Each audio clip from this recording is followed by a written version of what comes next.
Hello मेरे प्यारे साथियों, कैसे आप सभी। स्वागत करते हैं आपके अपने YouTube चैनल PWS क्लासेस में। तो जैसा कि आपको पता है कि क्लास 12 का हम सीरीज लेके चल रहे हैं, जिसमें चैप्टर 2 हम स्टार्ट किए थे विभव। उस वाले चैप्टर में हमने 3 वीडियो आपको पढ़ा रखा है। तीसरे वीडियो में मैंने बताया था आपको अक्षीय स्थिति पर विद्युतीय विभव का व्यंजक द्विध्रुव के कारण। आज हम 2 टॉपिक क्लियर करें जो एग्जाम के पॉइंट ऑफ व्यू से बहुत इंपॉर्टेंट है। एक निरक्षीय स्थिति, एक सामान्य बिंदु पर। दोनों कंसेप्ट आपको बेहतरीन तरीके से क्लियर हो जाए, एकदम मक्खन। तो बिना स्किप के वीडियो को पूरा देखिएगा। चैनल पे नए हैं तो सब्सक्राइब करिएगा, शेयर करिएगा। एक लाइक, एक सब्सक्राइब, एक शेयर इस छोटे से यूट्यूबर को बहुत मोटिवेट करता है एक नया और बेहतरीन से बेहतरीन वीडियो बनाने का। वीडियो कैसा लगा एक बार कमेंट जरूर करिएगा। चलिए तो बिना कुछ देरी के वीडियो करते हैं स्टार्ट। जैसा कि आपको बताया कि हमने पिछली क्लास में जो पढ़ाया था पिछली क्लास में मैंने आपको पढ़ाया था, उस क्लास में मैंने बहुत ही सिंपल तरीके से अक्षीय स्थिति को क्लियर किया था। ये निरक्षीय स्थिति है, उतना ही आसान तरीके से क्लियर करेंगे। बस थोड़ी सी आपको वेक्टर की जानकारी होनी चाहिए, बस थोड़ा। सर थोड़ा थोड़ा क्या है? अब देखिए ना सर, थोड़ा थोड़ा क्या है आप सोचते हैं। सबसे पहले मैंने बताया विद्युतीय द्विध्रुव के कारण निरक्षीय स्थिति पर विद्युतीय विभव। निरक्ष बोले तो होता है। सबसे पहले द्विध्रुव ले लेते हैं। सबसे पहले हमने रखा द्विध्रुव, कोई ना ना ना द्विध्रुव। द्विध्रुव में यहां पर रखा मैंने -q। ये द्विध्रुव है, ठीक है, ये द्विध्रुव है। अब ये द्विध्रुव जो हमने रखा है, इसमें 2 बिंदु ले लेते हैं। एक बिंदु आपका -q, यहां पर ले लेते हैं +q, -q +q, ठीक है। निरक्ष होता क्या है? निरक्ष होता क्या है?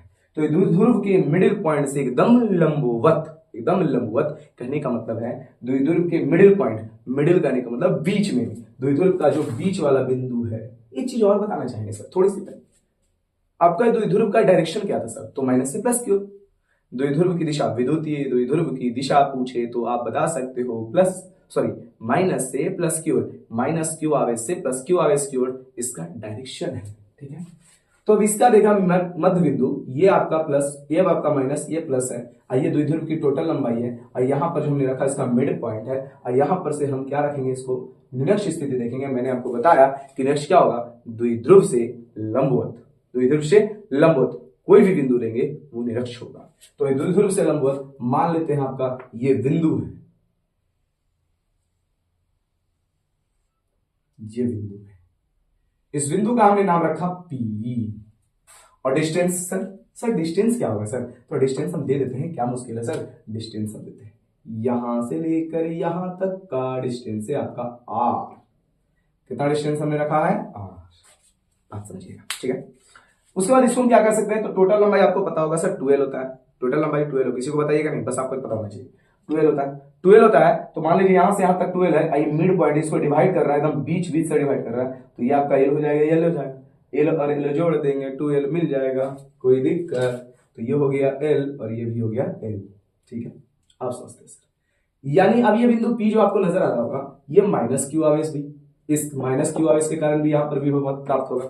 क्योंकि आपको हम बताए थे निरक्षीय स्थिति में जब हमने अक्षीय स्थिति में बताया था, तो -q यहाँ था, +q यहाँ था, और यहाँ अक्षीय स्थिति करने का मतलब इसी पोजीशन पे हमने यहाँ एक बिंदु P रखा था। इसके कारण भी विभव और इसके कारण भी विभव, दोनों के कारण विभव हुआ था। तो यही काम यहाँ पर भी हम लोग चेक करेंगे कि -q जो होगा वो P पर विभव क्रिएट करेगा, +q होगा वो भी P पर विभव क्रिएट करेगा, और दोनों विभव को जोड़ देंगे, हमारा टोटल विभव मिल जाएगा। कोई दिक्कत? चलिए अब यहां से यहां तक, यानी इस वाले को देखते हैं कि ये -q बिंदु P पर कैसा विभव क्रिएट करता है। तो यहां से यहां तक पहले इसको हम देखते हैं, डिस्टेंस को यहां मेजर करते हैं। भैया डिस्टेंस होगा क्या?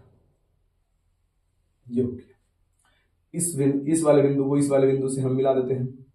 यहां से यहां तक का थोड़ा सा हम लोग क्या कर लेते हैं, ये डिस्टेंस को थोड़ा सा हम लोग याद कर लेते हैं। सर ये डिस्टेंस होगा क्या?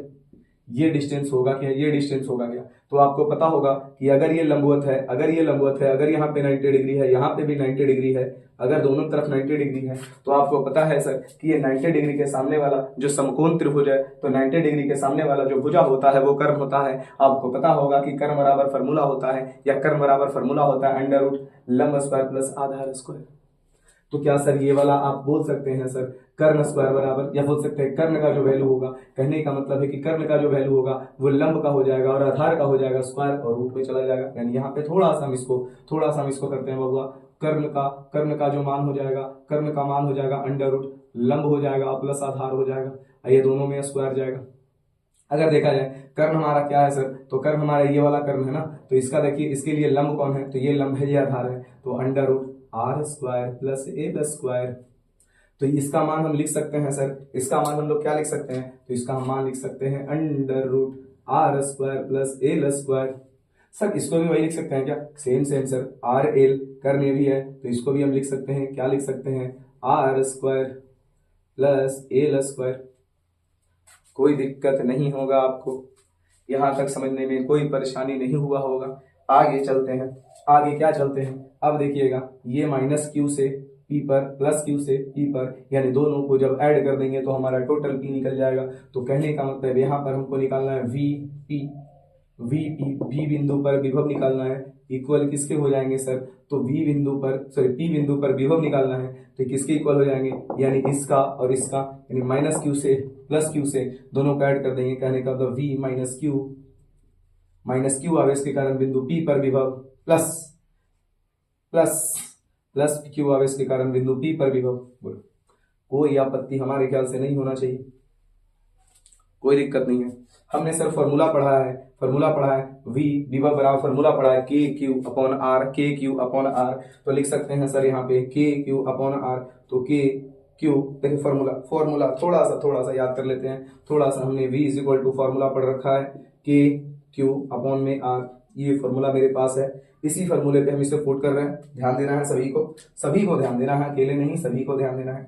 तो VP is equal to VP, ना भी लिखे तो कोई दिक्कत नहीं है, यहाँ पे इक्वल लगा देते हैं। इसको देखो v का मान के क्यू अपॉन आर, तो के का के तो हो जाएगा, q का मान देखो माइनस क्यू आवेश के कारण है तो माइनस क्यू, r का मान देखिएगा सर, r का मान देखिए, r कहने का मतलब दूरी, और यहाँ से यहाँ का दूरी बताइए, यहाँ से यहाँ का दूरी माइनस क्यू आवेश के कारण, यहाँ से यहाँ का दूरी R square plus L square under root में R square plus L square.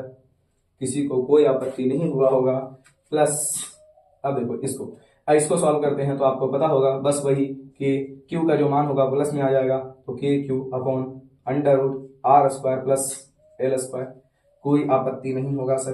बस अब इसको सॉल्व करते हैं सर कि अगर इसको माइनस में करेंगे तो ये माइनस आगे चल जाएगा, क्योंकि इसको गुना करेंगे तो plus minus minus, minus K Q बटा में under root R square plus L square plus K Q बटा में R square plus L square, ये भी जाएगा अपना रूट वाले भैया में।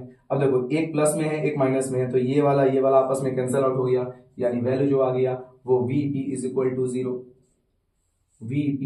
To zero. तो यहां से हम कह सकते हैं कि निरक्ष स्थिति में विद्युतीय द्विध्रुव के कारण विद्युतीय विभव का व्यंजक कितना आता होगा, 0 के बराबर। इतना आसान था सर, इतना आसान था, यानी निरक्ष स्थिति में अगर Vp का वैल्यू देखा जाए तो ये 0 होगा। ये डेरिवेशन आपने निकाल रखा है बहुत आसान तरीके से। क्या आपको कैसा लगा बताइएगा जरूर कमेंट करके। चलिए तो अब पढ़ते हैं दूसरा क्या कहता है, विद्युतीय द्विध्रुव के कारण सामान्य बिंदु r, थीटा पर विद्युतीय विभव की गणना। चलो स्टार्ट करते हैं। क्या है सामान्य बिंदु, कहने का मतलब एनी पॉइंट, किसी भी बिंदु पर कहीं पे भी हम लोग ज्ञात करेंगे। तो सबसे पहले हम लोग करेंगे क्या, तो एक द्विध्रुव लेंगे। देखो हम एक द्विध्रुव ले रहे हैं, ये इसका बिंदु ये बिंदु है, दोनों पर हम रखते हैं आवेश को, तो यहां पर हम रखते हैं माइनस क्यू, यहां पर प्लस क्यू, इसका मिड पॉइंट ये है, तो इस मिड पॉइंट को हम मानते हैं O। अगर ये दोनों मिड पॉइंट के, ये मिड पॉइंट है तो ये दोनों का जो डिस्टेंस होगा वो L हो जाएगा, ये L हो जाएगा। हमको इसका काम नहीं है, यहाँ पे ना भी रखे तो भी कोई मुश्किल नहीं है, अगर रखना है तो आप रख सकते हैं, ये L है और ये भी L। ठीक है, आपको बनाना है एनी पॉइंट किसी भी पोजीशन पे, तो एक बिंदु हम यहाँ पे रखते हैं जिसका हम देते हैं नाम P, और इसी पे हमको ज्ञात करना है विद्युतीय विभव। ठीक है, अब सर ये सामान्य बिंदु होगा क्यों, इसके बारे में थोड़ा हम जानकारी लेते हैं। सामान्य बिंदु इसलिए कहेंगे इसे, क्यों कहेंगे इसके बारे में समझते हैं। अगर ये सामान्य बिंदु है तो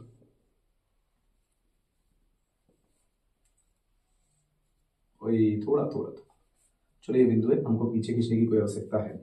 चलो ये बिंदु है, इस बिंदु को हम रखे हैं, ये बिंदु P है, इस बिंदु को हम रखें थीटा एंगल पे। कितने एंगल पे रखें, थीटा, ना ये 90 डिग्री, कोई एंगल हमको पता नहीं, बस ये थीटा। क्यों सामान्य कहेंगे इसको, सामान्य इसको इसलिए कहेंगे क्योंकि एंगल को हम बढ़ा करके कहीं भी आप मूव हो सकते हो, एंगल को आप बढ़ा करके कहीं भी मूव हो सकते हो, घटा करके कहीं भी मूव हो सकते हो। और ये चीज और आपको हम बताना चाहेंगे, यहां से यहां तक का जो डिस्टेंस है आर, आप आर के मान को आप बढ़ा करके आप पी को कहीं पे भी रख सकते हो। तो कहने का मतलब है ये एक सामान्य बिंदु है, आप एंगल को बढ़ा करके छोटा करके कहीं भी मूव हो सकते हो, आर के मान को बढ़ा के या घटा के आप कहीं भी मूव हो सकते हो। यानी कहने का मतलब है कि ये एक सामान्य बिंदु, एक जनरल पॉइंट है।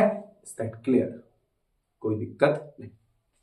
हमको अब बताना है कि ये बिंदु P पर जो विभव होगा वो ज्ञात होगा कैसे, बात ये समझना है।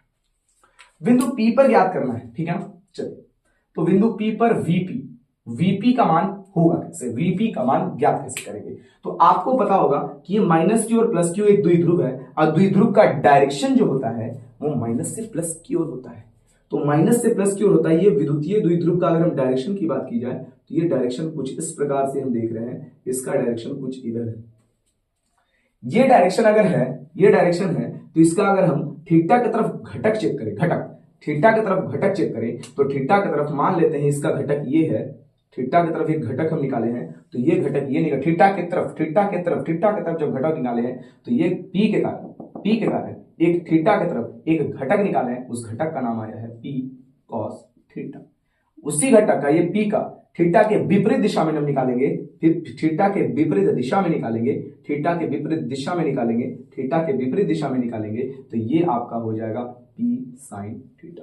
अब आप ये मत कहना सर, अब आप ये मत कहना कि हुआ कैसे। तो क्लास 11th में आपने पढ़ा होगा, क्लास 11th में आपने पढ़ा होगा कि दो वेक्टर है और यहाँ पर एक घटक है P। तो अगर एंगल की तरफ देखा जाए तो हो जाएगा P cos थीटा, और एंगल के जस्ट अपोजिट देखा जाए तो P sin थीटा, यानी 90 डिग्री की तरफ देखा जाए तो P sin थीटा, और यहाँ पर देख रहे हैं थीटा की तरफ देखा जाए तो P cos थीटा।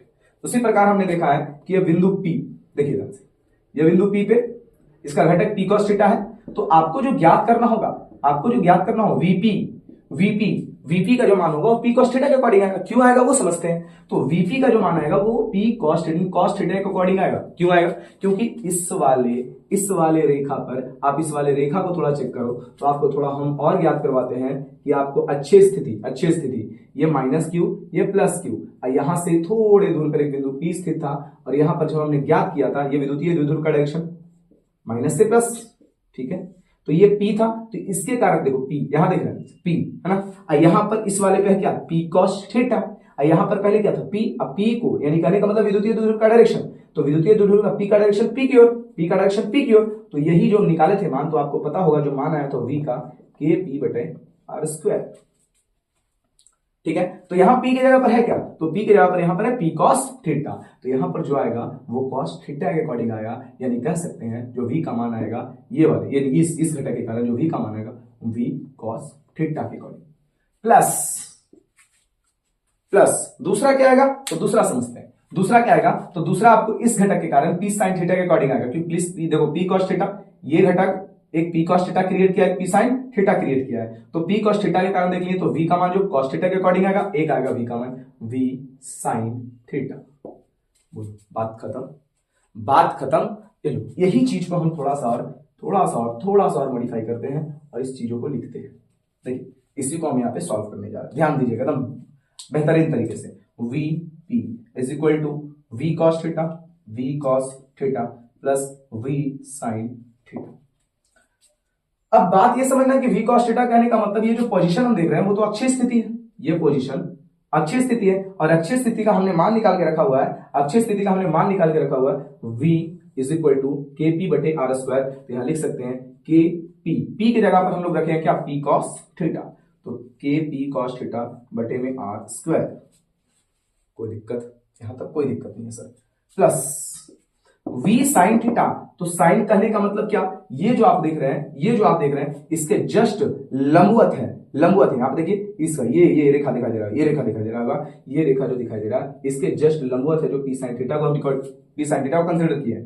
तो यहाँ पर एकदम 90 डिग्री का एंगल बन रहा है, तो एक निरक्षीय स्थिति है, और निरक्षीय स्थिति में आपको पता है कि जो वैल्यू निकाले थे वो जस्ट 0 के बराबर होता है ना। निरक्षीय स्थिति देखो यहाँ पर जो है इसके लंबवत है, ये जो रेखा है इसके रेखा जो निरक्षीय स्थिति है, कहने का मतलब P sin थीटा, निरक्षीय बोल रहे हैं, P sin थीटा जो है इस वाले P cos थीटा जो घटक है उसके जब लंबवत, जब लंबवत है तो आपको पता होना चाहिए कि लंबवत में होता है निरक्षीय स्थिति, इसका वैल्यू 0 के बराबर है, तो आप यहां रख सकते हो 0। तो अब वीपी का जो वैल्यू आएगा वो फाइनल वैल्यू आएगा K P cos theta upon R square. बस यही निकालना था, यही आपका व्यंजक। बात समझ में आ गया? बस इतना ही करना था। दोनों व्यंजक को आप बखूबी अच्छे तरीके से देख लिए। अब यहां से केस निकालते हैं। केस नंबर फर्स्ट देखिए क्या होता है। Case one theta is equal to 0 degree. Sir 0 क्यों रख रहे हैं? 0 इसलिए रख रहे हैं, आपको दिखा रहे हैं सर। यहां पर हमने एनी पोजीशन, कोई पोजीशन था, ठीक है ना, कोई पोजीशन था। अब इसको थोड़ा सा छोटा कर रहे हैं। जब छोटा करेंगे तो थीटा का मान अंततः कहां आएगा? 0 डिग्री पे आएगा। तो थीटा का मान अगर 0 डिग्री रखते हैं तो क्या आता है? तो VP is equal to K P cos theta upon में आर स्क्वायर, ठीक है, पी कॉस थीटा अपॉन में आर स्क्वायर। तो VP is equal to K P cos कितना डिग्री? 0 डिग्री, तो कॉस 0 और बटे में आर स्क्वायर। कॉस 0 का वैल्यू कितना होता है? 1, तो VP is equal to K P बटे आर स्क्वायर। तो क्या ये पोजीशन, क्या ये जो व्यंजक निकला है कौन सी स्थिति का है? एक अक्षीय स्थिति का है, अक्षीय स्थिति का, एक्सिस पोजीशन का, ठीक है, कोई दिक्कत? अब इसी को थोड़ा सा हम थीटा का वैल्यू बढ़ाते हैं। थीटा का वैल्यू बढ़ा करके 90 डिग्री पर क्रिएट कर रहे हैं। तो 90 डिग्री यानी थीटा इज इक्वल टू यहां पर हम 90 डिग्री रख रहे हैं। अब देखते हैं case number 2। Case number 2, VP is equal to KP cos theta upon में आर स्क्वायर। तो VP is equal to K P cos कितना डिग्री? तो 90 डिग्री अपॉन में आर स्क्वायर। और कॉस 90 का जो वैल्यू होता है वो 0 होता है, यानी इस सब को 0 से गुना करेंगे तो ये आ जाएगा 0। तो वीपी इज इक्वल टू 0। यहां देख सकते हैं ये 90 डिग्री पे था, तो ये वीपी इज इक्वल टू 0। और यहाँ पे 0 डिग्री पे अक्षीय एक्सिस पोजीशन जो है यहाँ पे 0 डिग्री है, इसलिए VP is equal to KP upon R square. तो आपको बात एकदम बखूबी समझ में आ गया होगा कि अगर एनी पोजीशन से हम चेक किया जाए तो एनी पोजीशन से, यानी अगर किसी भी बिंदु पर, सामान्य बिंदु पर अगर हम लोग निकाल लेते हैं व्यंजक, तो वहां से भी हम लोग अक्षीय निरक्षीय को आराम से देख सकते हैं। लेकिन आपको एक समझ में आना चाहिए कि अगर अक्षीय निरक्षीय ने अच्छे तरीके से निकाल लिया तो फिर आपको सामान्य बिंदु या फिर निरक्षीय स्थिति दोनों एकदम बखूबी समझ में आएगा। अगर आपने अक्षय निकाले तो निरक्षीय स्थिति ऑटोमेटिक एकदम इजी हो जाएगा। अगर निरक्षीय निकाले तो आपको किसी बिंदु तो आराम से 2 से 3 लाइन में समझ में आ जाएगा। तो वीडियो कैसा लगा है एक बार जरूर बताइएगा कमेंट करके। चैनल पे नए तो सब्सक्राइब कीजिएगा, दोस्तों के साथ ज्यादा शेयर कीजिए, ठीक है ना। तब तक मिलते हैं फिर नेक्स्ट वीडियो में, तब तक के लिए धन्यवाद। आपका दिन शुभ हो।